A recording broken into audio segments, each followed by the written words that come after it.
भावी नगरसेवकांना आवरा, खिशात 1 रुपया नसतो, नोकरीवर असतो आणि तो भावी नगरसेवक. साला मी विचार करतोय अशा लोकांना कॉन्फिडन्स कुठून येतो? अरे निवडणूक पाऊस पडल्यावर जशी बेडकं बाहेर पडतात ना, तसं आता हे आरक्षण सोडत झालं आणि सगळे मुंबई महानगरपालिकेच्या निवडणुकीसाठी उमेदवार सगळे बाहेर आले.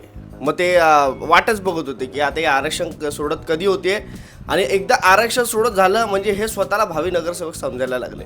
हे अशा भावी नगरसेवकांबद्दल आज मला तुमच्याशी बोलायचं आहे. बघा, बालिशपणा हा असावा, पण हा किती तुमचा कोण तुम्हाला वाटत असेल हा बाबा रे हा नगरसेवक तर बनणार नाही, पण उगाचच हुपऱ्या मारतोय आणि भावी नगरसेवक म्हणून स्वतःला ते पोस्टर्स वगैरे त्याच दिवशी आरक्षण सोडत झालं ना त्याच दिवशी पोस्टर्स वगैरे काढून काय आपला नगरसेवक फिक्स नगरसेवक असे जे स्टेटस ठेवतोय त्यांना हा व्हिडिओ नक्की पाठवा. बघा, पण त्याच्यामध्ये काही जण असतात जे खरंच इच्छुक असतात, जे खरंच त्यांच्यामध्ये कॅपॅसिटी असते, जे खरंच पक्षासाठी काम केलेलं असतं, पण त्यांच्याकडे काही लोकांकडे पैसा पण नसतो. असे पण लोक आहेत. त्या सगळ्यांबद्दल मी बोलणार आहे. आता ह्या पक्षामधले मी तुम्हाला सांगतो ना, शाखा अध्यक्ष, आता आपल्या मनसेमध्ये शाखा अध्यक्ष बोलतात, तर काही वेगवेगळ्या पक्षामध्ये त्यांना अध्यक्ष विभाग प्रमुख असं काही नावं असतात. हे प्रत्येकजण, मी भाजपचं पण सांगतोय, काँग्रेसचं पण सांगतोय, सेना मनसे सगळे राष्ट्रवादी सगळ्यांचं सांगतोय, ह्यांच्या वॉर्डामध्ये ह्यांचा वरचे जे नेते आहेत त्यांनी काय ठरवलं आहे किंवा आता आमचं काय होणार आहे, युती होणार आहे, आघाडी होणार आहे किंवा काय गोष्ट घडणार आहे माहीत नाही, पण त्याआधीच ह्या लोकांनी ठरवून मोकळे झाले की मी भावी नगरसेवक, मीच नगरसेवक होणार, गुलाल आपलाच उधळणार आहे. बघा कसं असतं ना, एक आपण विचार करणं गरजेचं आहे. जेव्हा आपण एखादी पोस्ट करतो ना तेव्हा आपलं हसू होत असतं आणि ते हसू आपण स्वतः करत असतो. आपण एका पॉलिटिकली पक्षामध्ये काम करत असताना, राजकीय पक्षात काम करत असताना आपण खरंच जर का नगरसेवक नाही झालो ना, भावी नगरसेवक एवढं सगळं करून पण, तर आपली इज्जत किती जाईल याचा मला असं वाटतं तुम्ही विचार केला पाहिजे. काही लोक हे जे टाकणारे असतात ना ते फ्युचरचा विचार करतच नाहीत. त्यांच्यामध्ये तो कॉन्फिडन्सच कुठे होतं कळत नाही. कारण काय असे लोक आहेत ना, मला काही लोकांचे फोन पण आले किंवा काही मी पाहिलेले आहेत, असे लोक आहेत की जे मीटिंग्सला नसतात पक्षाच्या, जे कशात नसतात, पण मी जुना आहे आणि माझं नाव शाखा अध्यक्षांनी पुढे द्यावं आणि मला उमेदवारी द्यावी असं असतं.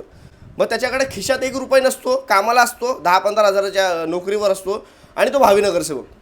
साला मी विचार करतोय अशा लोकांना कॉन्फिडन्स कुठून येतो? अरे निवडणूक आली तर कमीत कमी आपल्याला 15 लाख जर लिगली म्हणजे बोलतात ना असले पाहिजे. ते वाटायचं बोललं तर मग 1 करोड तुम्ही अंदाज लावूनच चला. कमीत कमी 50 लाख तरी खिशात असलेच पाहिजे. कारण तुमच्याबरोबर फिरणं, ह्या परमिशन्स, या इतर सगळ्या गोष्टी, ह्याच्यामध्ये पैसा लागतो का नाही रे? तुमच्या मागे फिरणारे 2 दिवस फक्त फिरतील, त्याच्यानंतर तुम्ही काय करणार? त्यांना जेवण, त्यांना काय खाणं पिणं, ह्या सगळ्या गोष्टी कुठून करणार? मला असं वाटतं नाही, ह्या सगळ्या गोष्टीचा कोण विचारच करत नाही. मला उभं राहायचं आहे, मी उभं राहिल्याच्यानंतर लोक मला मतदान करतील. एक गोष्ट मी तुम्हाला सांगतो, मी सगळ्या भावी नगरसेवकांना सांगतोय, तुमच्या समोर लोक येतील आणि बोलतील ए तू उभा राहा, तूच येणार, तू उभा राहा, तुम्हाला अशी चावी देणार, मग तुम्ही असे फिरत आपल्या वॉर्डामध्ये पूर्ण फिरत बसणार. नाही, मला तो बोलला आहे त्याची एवढी मला मतं आहेत, तो हा मला बोलला त्याची एवढी मला मतं आहेत. पण हे ना भावी नगरसेवक, 2 भावी नगरसेवक एकमेकांना भेटत नाहीत.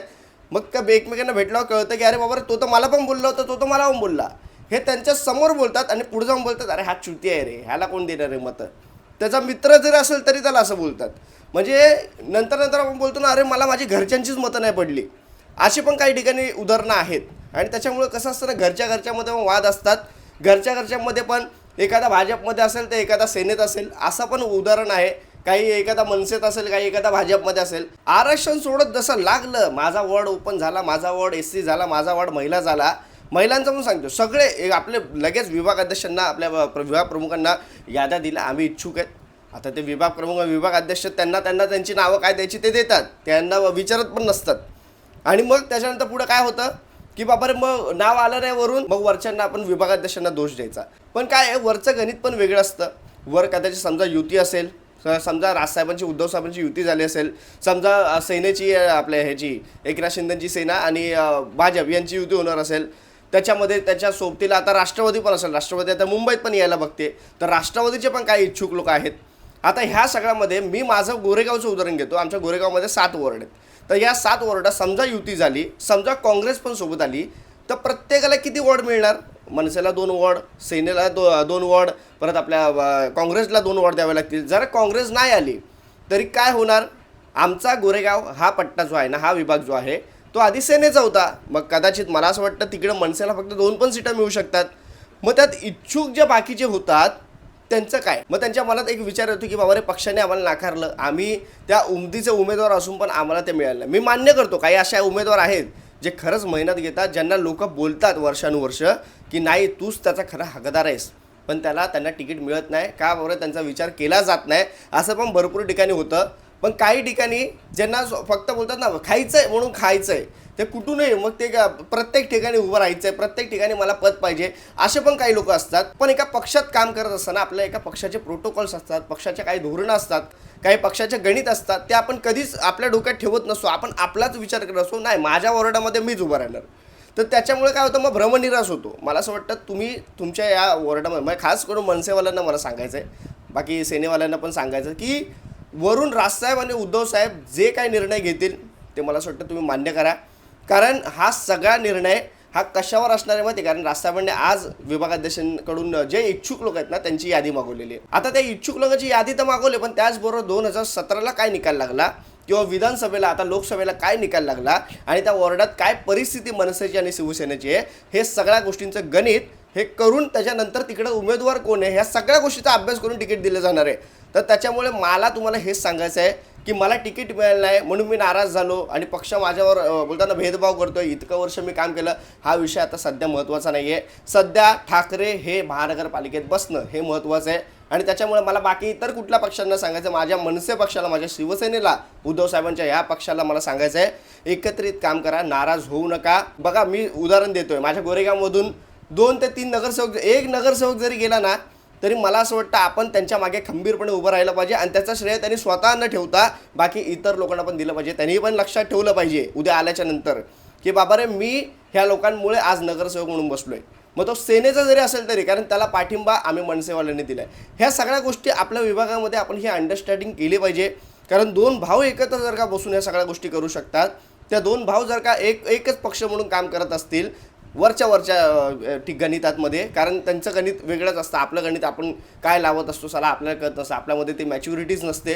आता काही लोक मला बोलले की कुणाल तू उभा राहा. अरे म्हटलं माझी लायकी तरी आहे का उभं राहायचं? एकतर पैसा नाही की मी कुठला पॉलिटिकल पदावर नाही का काय नाही, फक्त बोलता आलं व्हिडिओ बनवलं म्हणून काही नगरसेवक नसतं बनत. मला स्वतःला माहिती आहे आणि ती मॅच्युरिटी मला किती लोक किल्ल्या द्यायचं काम करतात की ह्याला पण किल्ली दिली ना हा पण सुटेल. बाबा रे, मी तेवढा मॅच्युअर आहे, मला सगळ्या गोष्टी कळतात. नगरसेवक म्हणजे काय उगाच खायचं काम नाही आहे, आपल्याकडे तो पैसा नाही, आपल्याकडे ते पद नाही, आपलं घर आपल्याला सांभाळायचं आहे. पण हा जर राजसाहेबांच्या मनातला महाराष्ट्र जर का स्वप्नातला महाराष्ट्र घडत असेल तेव्हा मी स्वतःहून मला इच्छा होईल राजकारणात यायची. तोपर्यंत मला तरी इच्छा आता सध्या दिसत नाही व्हायची की इथं राजकारणात यावं. आणि त्याच्यामुळे आत्ता सध्या मी राजकारणात येणारच नाही, मला प्रत्येकाला सांगायचं आहे. आणि त्यामुळे मी तिकीट घेणार का आणि मी नगरसेवकाला, अरे बाबा रे, माझ्यापेक्षा उर्रम कान मोठे आमच्या विभागामध्ये प्रभागामध्ये आहेत, माझी त्यांच्यासमोर पण उभं राहायची लायकी नाही. मी फक्त एक इन्फ्लुएन्सर तुमच्यासमोर व्हिडिओ बनत असतो, पक्षाची भावना मांडत असतो आणि बाकी इतर ज्या छोट्या छोट्या गोष्टी आहेत ना ज्या लोकांच्या आतमध्ये असतात ते मी बाहेर काढण्याचा प्रयत्न करत असतो. त्यामुळे लोकांना कदाचित मी वाटत असेल की आवडत असेल, हवा वाटत असेल. पण त्या लोकांनी जे मला आता बोलतात की बाबा तू नगरसेवकाला उभा राहा, किल्ल्या देऊ नका मला, मी काय उभं राहणार नाही आहे. उलट मी त्याच भावी नगरसेवकांना सांगेल, जो पक्ष आदेश देईल, जो पक्ष सांगेल तेच तुम्ही करा, तिकडे नाराज होऊ नका. कारण एक पक्ष भूमिका घेणार ती फक्त हा त्याला नको देऊस, हा त्याला दे, नाही तो आपला आहे, असं करून कोणालाच उमेदवारी मिळणार नाही आहे. ती फक्त यादी आणि त्या वॉर्डामध्ये किती मतं पडली आहेत ह्या सगळ्या गोष्टींचं. आणि दुसरी गोष्ट बाबा कॅल्क्युलेशन, ह्याचा उमेदवार कसा आहे ह्याचं पण कॅल्क्युलेशन असेल. मग कदाचित मी तुम्हाला सांगतो ना, काय ठिकाणी ज्याच्याकडे उमेदवाराकडे पैसे नसतील पण तो खरंच कॅपेबल असेल त्याला पण राजसाहेब स्वतः उभा करतील. काही लोकांची नावं पण अशी जाणार आहेत. तर त्याच्यामुळे थोडा धीर धरा, थोडा वेळ आपला एक बोलतो ना, आत्तापर्यंत तुम्ही सगळ्या गोष्टी केलेल्या आहेत, आता अजून याद्यांवर काम असेल किंवा इतर सगळ्या गोष्टी असतील त्याचं देखील काम आता पक्षांनी सांगितलं आहे करायला, त्या सगळ्या गोष्टी आता करा. बाकी कसं लढायचं, काय करायचं, युती होणार का, युती होणार ही 100% आहे मित्रांनो. आतल्या सगळ्या गोष्टी आहेत त्या आपण बाहेर अजून अधिकृतरित्या बाहेर नाही निघाल्यात, पण मला असं वाटतं की युती होणार 100%. आणि त्याच्यामुळे आपण त्या गोष्टीची वाट नाही बघायची. आपल्याला आता सध्या काम जे दिलं राजसाहेबांनी, यादीवर काम करायचं आहे, हे यादीवर आपण काम करूया. बाकी एवढंच सांगेल, भावी नगरसेवकांना आवरा. तुम्ही स्वतः भावी नगरसेवक इच्छुक असाल तर आवर घाला माझा व्हिडिओ बघून. कारण मित्रांनो कसं आहे, सध्या भावी नगरसेवकापेक्षा आपल्याला ठाकरेंना महानगरपालिकेत बसवायचं नाही. तर ह्याच भांडणामध्ये आजपर्यंत आपण काय केलं ना, हा महाराष्ट्र, हा मराठी भाषा, आपली ही सगळी संस्कृती आपण ह्या लोकांच्या घशात घातलेले आहे. आज आपल्या भांडणामध्ये परत एकदा ते सगळं करायचं नाही आहे. आपल्याला महानगरपालिकेवर ठाकरे बसवायचं एवढं करायचं आहे. बाकी त्यासाठी तुम्ही स्वतः सॅक्रिफाईस करा. तुम्हाला पक्षाने जे आदेश देतील त्या आदेशावर काम करा. बाकी निवडणुका येतील, सगळ्या गोष्टी होतील, तुमच्या इच्छुक लोकांचे पण स्वप्न पूर्ण होतील. पण थोडं थांबा, एवढं सांगेल. तुर्तास थांबतो. जय हिंद, जय महाराष्ट्र.